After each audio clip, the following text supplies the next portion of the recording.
ისტორია ხშირად მშრალი ფაქტებისა და თარიღების კრებულს გავს, მაგრამ არსებობს კაცობრიობის მატიანეში წამები, როდესაც დრო, სივრცე და მარადისობა თითქოს ერთ წერტილში იყრის თავს. წარმოიდგინეთ პირველი საუკუნე. სამყარო უხეში ძალით, სისხლითა და מחვილით იმართება. იმპერიები იბადებიან და კვდებიან, მაგრამ სოფლიოს ყველაზე დიდი ტრანსფორმაცია არა რომის სენატში ან ბრძოლის ველზე, არამედ ახლო აღმოსავლეთში, ერთ მცირე მტვრიან ბორცვზე, გოლგოთაზე მიმდინარეობს. ვინ იფიქრებდა, რომ იერუსალიმიდან ათასობით კილომეტრით დაშორებული, მთებით შემოსაზღვრული იბერია ამ კოსმიური დრამის უშუალო და უმნიშვნელოვანესი მონაწილე გახდებოდა. ეს არ არის მხოლოდ საეკლესიო გადმოცემა. ეს არის შემაძრწუნებლად ემოციური და ისტორიულად დატვირთული ამბავი, თუ როგორ იქცა მესიის სისხლით გაჟღენთილი სამოსი იმ საძირკველად, რომელზეც დღეს საქართველოს სულიერი გული, სვეტი ცხოველი დგას. წამით დახუჭეთ თვალები და წარმოიდგინეთ ეპოქა, როდესაც ღმერთი დედამიწაზე დადიოდა, ხოლო საქართველოში ჯერ კიდევ კერპებს მსხვერპლს წირავდნენ.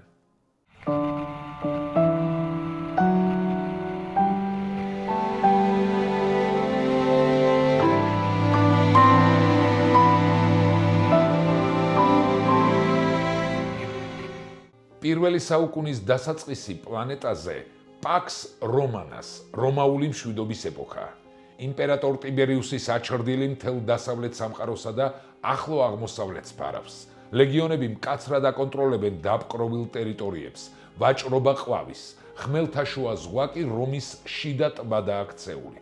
ამ დროს კავკასიაში საქართველო იბერიის სამეფო სრულიად განსხვავებული, მისტიკური და წარმართული სამყაროა.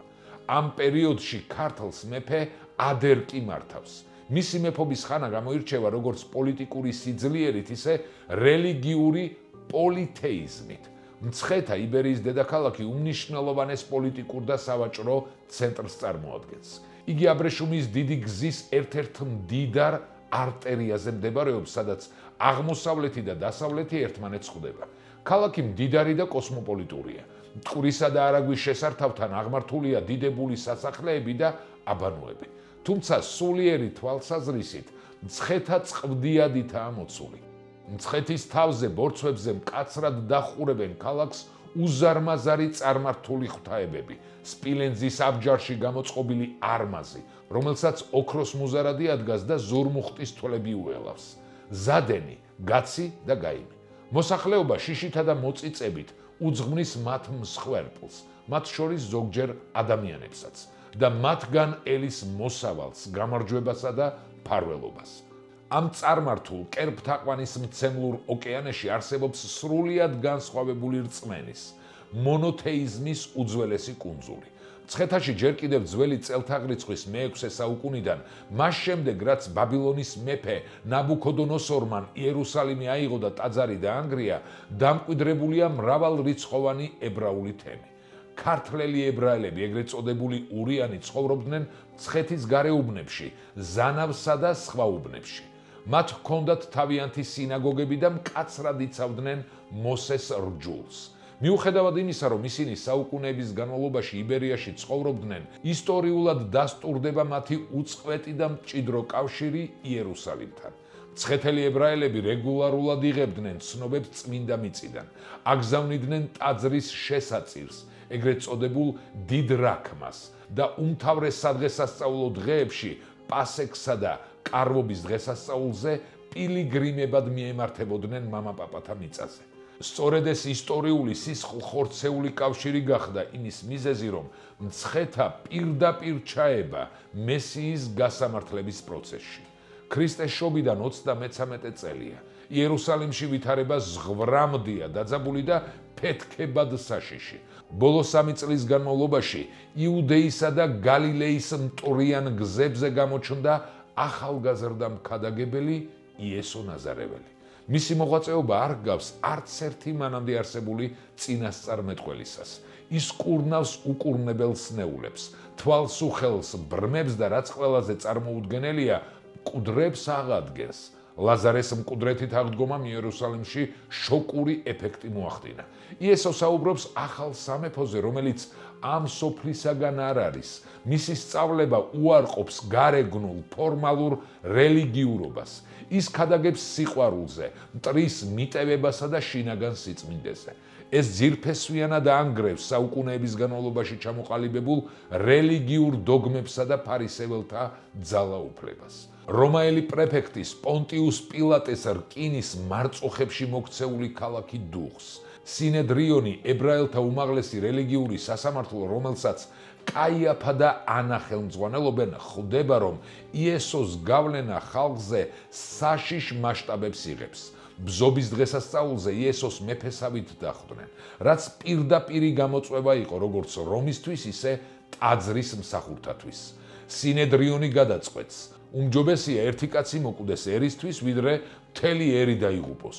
ისინი მსჯავრს დებენ მას. უძველესი ებრაული ტრადიციის თანახმად, როდესაც წყდებოდა ისეთი მასშტაბური საკითხი, როგორიც იყო ცრუ წინასწარმეტყველის ან მით უმეტეს მესიის გასამართლება, პასუხისმგებლობა მხოლოდ იერუსალიმის ელიტას არ უნდა აეღო. გადაწყვეტილება ერის კონსენსუსს მოითხოვდა. ამიტომ სინედრიონმა მსოფლიოს სხვადასხვა კუთხეში დიასპორებში მაცნეები გაგზავნა. მაცნეებმა დაძლეული ათასობით კილომეტრის შემდეგ მცხეთაშიც ჩამოაღწიეს. წერილი მკაცრი იყო.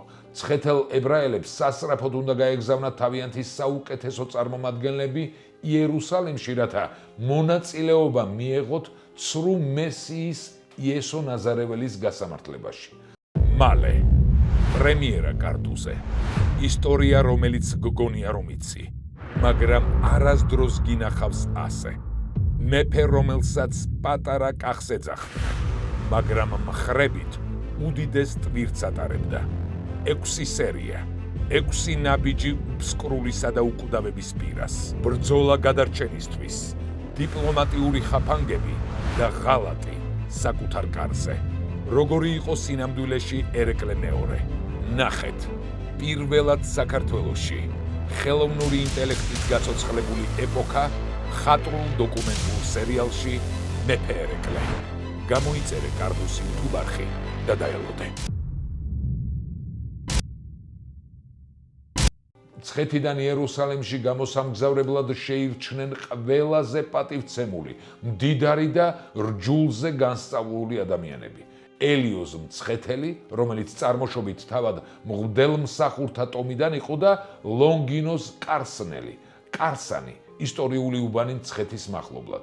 სწორედ აქედან იწყება საქართველოს სულიერი ისტორიის ყველაზე ღრმა და მისტიკური ფურცელი. მატიანე გადმოგცემს, რომ ელიოს ყავდა დედა, ღრმად მორწმუნე, მართალი და სათნოქალი. წმინდა წერილებისა და წინასწარმეტყველთა წიგნების ღრმა ცოდნამ და რაც მთავარია, ღვთიურმა მადლმა მას სულიერი ხედვა გაუხსნა. როდესაც ელიოზი გზას გაუდგა მრავალთვიანი მოგზაურობისთვის, დედამისი მას სახლის ზღურბლზე დაემშვიდობა. მან ცრემლებით დაარიგა შვილი და მკაცრად გააფრთხილა. შვილო ჩემო, წადი, შეასრულე მეფეთა და რჯულის ბრძანება, რადგან ტრადიციას პატივი უნდა ვცეთ. მაგრამ გემუდარები, ნუ მიიღებ მონაწილეობას იმ ადამიანის სისხლის დაღვრაში, ვისაც ისინი განიკითხავენ. ნუ აღყვები ბრბოს. იცოდე, ის არ არის ჩვეულებრივი მოკვდავი. ის არის წინასწარმეტყველთაგან აღთქმული მესია, იგავთა დაფარული აზრი და ხსნა სამყაროსი. დაუფიქრდეთ ამ მომენტის სიმძიმეზე. ჯერ კიდევ მანამ, სანამ იესოს ჯვარს აცვამდნენ, სანამ მოციქულები მსოფლიოში საქადაგებლად გაიფანტებოდნენ და ქრისტიანობა ოფიციალურად დაიბადებოდა, წარმართულ საქართველოში, მცხეთაში უკვე არსებობდა ქრისტეს როგორც მესიის სრული და უპირობო აღიარება მინიმუმ ერთი ადამიანის, ელიოზის დედის გულში. ელიოზმა და ლონგინოზმა იერუსალიმში ხანგრძლივი და დამქანცველი მგზავრობის შემდეგ ჩააღწიეს. თუმცა ისინი დაგვიანდნენ. სინედრიონის პროცესი უკვე დასრულებული იყო. პილატეს ხელი დაებანა და განაჩენი გამოტანილი გახალდათ. იბერიელი მაცნეები ქალაქში სწორედ იმ დროს შევიდნენ, როდესაც იესოს გოლგოთის გზაზე უმძიმესი ჯვარი მიჰქონდა.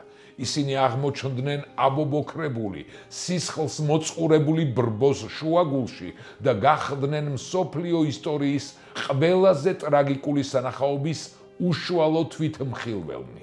მათ თავიანთი თვალით ნახეს, როგორ გააკრეს ძელზე ის, ვიზეც ელიოზის დედამ თქვა, რომ სამყაროს მხსნელია. სანამ იერუსალიმში გოლგოთაზე სიკვდილის სიცოცხლეს ებრძვის, მცხეთაში ხდება შემზარავი მისტიკური მოვლენა. პარასკევს დღის 3 საათზე ზუსტად იმ წამს, როდესაც ქრისტემ ჯვარზე სული განუტევა, მზე დაბნელდა და იერუსალიმში მიწა იძრა. ელიოზის დედა მცხეთაში საშინელი ყვირილით გაიღვიძა. მან სულით და სხეულით 1000-ობით კილომეტრის დაშორებით იგრძნო ლურსმნების ტკივილი და მესიის სიკვდილი. ქალმა წამოიძახა, მშვიდობით მეუფებაო ჰურიათაო, ებრაელთაო. რამე თუ მოჰკალთ თავისა მაცხოვარი და მხსნელი და იქმნენით ამიერითგან მტერ შემოქმედისა. ამ სიტყვების თქმისთანავე ქალმა, რომელმაც ფიზიკურად ვერ გაუძლო ქრისტეს მკვლელობის სიმძიმესა და მწუხარებას, გულის შეტევით სული განუტევა. საეკლესიო ისტორიკოსები მას მიიჩნევენ ერთ-ერთ პირველ ადამიანად მსოფლიოში და საქართველოში, ვინც ქრისტეს მიმართ სიყვარულისა და თანაგრძნობის გამო ფიზიკურად გარდაიცვალა. გოლგოთაზე ჯვარცმის პარალელურად კიდევ ერთი უმნიშვნელოვანესი პროცესი ვითარდება. რომაელმა ჯარისკაცებმა ტრადიციისამებრ სიკვდილმისჯილი სამოსი გაიყვეს 4 ნაწილად, თუმცა დარჩათ იესოს კვართი, პერანგი, რომელიც ტრადიციის მიხედვით თავად ღვთისმშობლის მიერ იყო მთლიანად ზემოდან ქვემოთ უნაკეროდ ნაქსოვი. რადგან მისი დაჭრა და დახევა სამოს გაანადგურებდა, ჯარისკაცებმა მასზე კამათელი გააგორეს და წილიყარეს. სახარებისეული სიმბოლიკით ქრისტეს დაუხეველი კვართი ეკლესიის განუყოფლობასა და ღმერთის ერთიანობას განასახიერებს. ისტორიული გადმოცემით სწორედ ელიოზ მცხეთელმა და ლონგინოს კარსნელმა მოახერხეს ამ უდიდესი სიწმინდის მოპოვება. როდესაც მათ დაინახეს, რომ კვართი რომაელ ჯარისკაცს შეხვდა, ელიოზი მივიდა მასთან და დიდძალი ოქრო გადაუხადა მის გამოსასყიდად. ელიოზისთვის ეს არ იყო უბრალოდ წმინდა ნივთი ან რელიკვია. ეს იყო სასიკვდილოდ გაწირული მესიის სისხლიანი სამოსი. ის იღებს კვართს როგორც უდიდეს და უმძიმეს ტვირთს და მიემართება უკან სამშობლოსკენ. თვეების განმავლობაში მიაბიჯებდა ელიოზი. მისი ფსიქოლოგიური ჯოჯოხეთი წარმოუდგენელია. მას მიაქვს ჯვარცმული მესიის სამოსი და იცის, რომ შინ უნდა მიუტანოს ეს მძიმე ამბავი დედას, რომელმაც ასე მკაცრად გააფრთხილა. თვეების მგზავრობის შემდეგ მცხეთასთან მოახლოებულ დაქანცულ ელიოს ქალაქის კარიბჭესთან მისი და სიდონია შეეგება. ნაცვლად სიხარულისა სიდონიამ ძმას ცრემლიანი თვალებით ამცნო დედის გარდაცვალების ამბავი და მოუყვა თუ რა უცნაური სიტყვებით დალია სული მან ზუსტად იმ დღეს, რომელიც როგორც გაირკვა ჯვარცმის დღე იყო.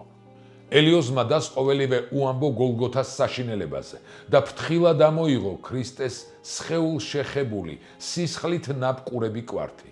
სიდონიამ გამოართვა ძმას სიწმინდე და მთელი ძალით გულში ჩაიკრა. თეოლოგები ამ მომენტს აღწერენ როგორც ღვთიური მადლისა და ადამიანური მწუხარების უმაღლეს შემზარავ სინთეზს. სიდონიამ ერთდროულად განიცადა ენით აღუწერელი ტკივილი იესოს წამების გამო და უზარმაზარი მადლი ამ სიწმინდისა. მისმა გულმა, ემოციამ და სულმა გადააჭარბა ადამიანურ ბიოლოგიურ შესაძლებლობებს.